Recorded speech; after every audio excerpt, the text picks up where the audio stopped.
सगळे ठीक असणार म्हणा. चला मग आपण आज सफरचंद पासून ज्यूस कसं तयार होतो दाखवण्यात येणार आहे. आपण 2 खजूर घेतलेले, काही खजूर, मनुके घेतले, पिस्ता घेतलेला आहे आणि चला मग आणि 1 ग्लास दूध घेतलेले. हे बघा आपलं साहित्य.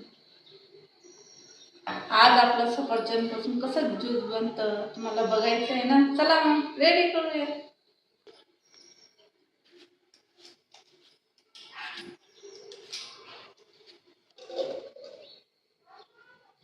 आपण सफरचंदचे तुकडे घेऊ.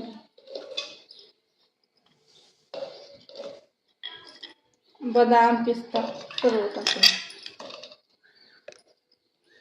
दूध घालू. चला मग आपण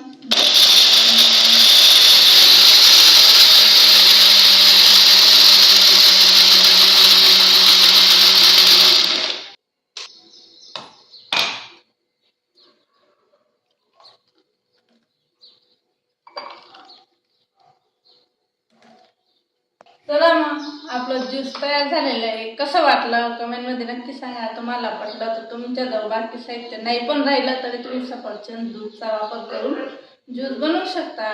काजू बदाम सर्व होतो ना म्हणून साखरचा वापर केलेला नाहीये. तुम्हाला पटलं तर तुम्ही साखर पण घालू शकता. आपलं ज्यूस काश्मीरी सफरचंदांपासून बनवलेलं गेले आहे.